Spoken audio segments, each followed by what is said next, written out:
Hello, my name is Eleanor and I'm going to be talking and walking you through a little bit about how I think about composition. And by composition, I mean in the world of drawing, how you think about fitting objects into the space of your paper.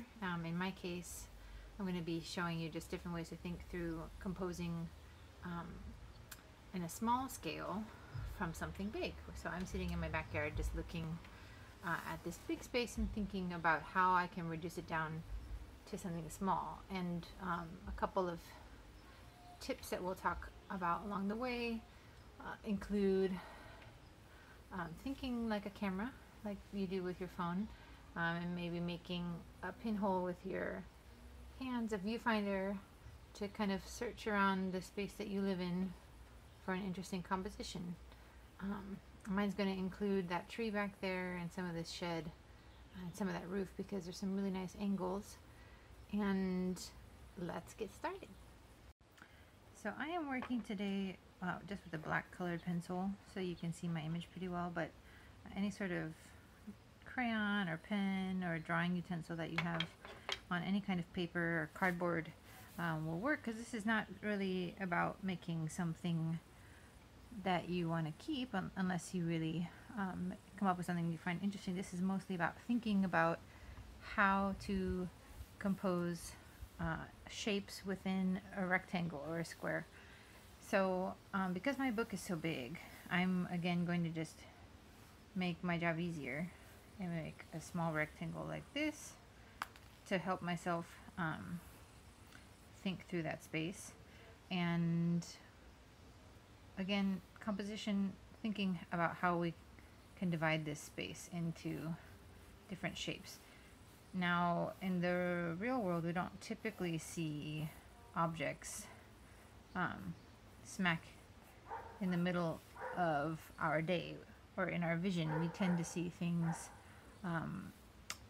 off to the side, or maybe really large, and they come in at angles like this.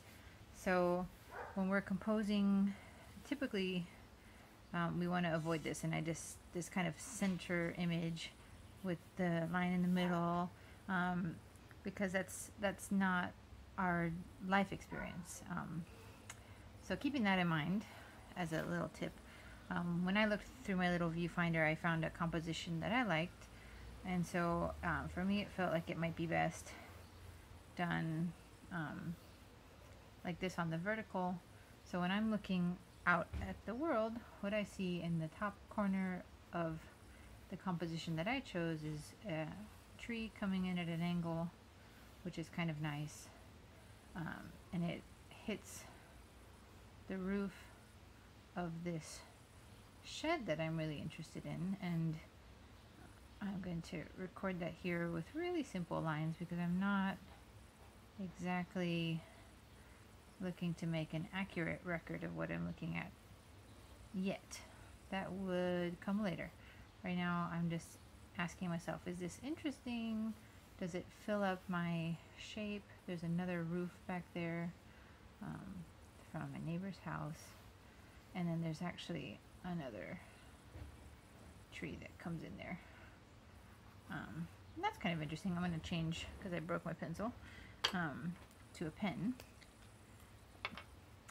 Maybe I think that is a little bit too full on my little rectangle, so I'm going to make the same size, same proportion rectangle, but I'm going to zoom out a little bit so that more information can fit in here. So because I like the way that fits up in the corner, I'm going to keep that, but that tree is going to shrink down a little bit and come down, and maybe more of my shed fits in this time.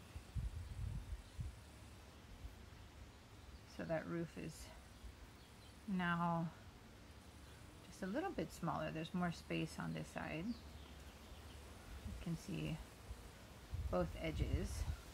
There's a really nice line from the bottom of my shed that's kind of coming up this way, which is an interesting way to kind of pulls my eye into into that corner of the page. There's a fence here, which I didn't see over here. And then I just keep following shapes around. So there's that fence at the top, and it's got lots of lovely fence posts. That same roof that's over there, I'm gonna account for here, but it now, I can see almost all of it. And there's another tree that makes its way into this side.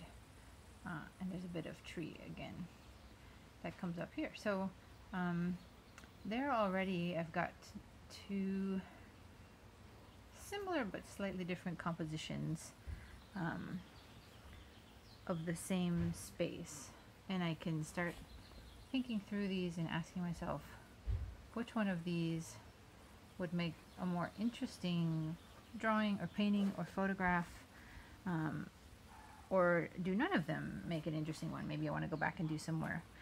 But since we're all working from home, looking out of our windows, there's lots to look at, and here's one way you can think about recording a composition. Enjoy finding new things to draw.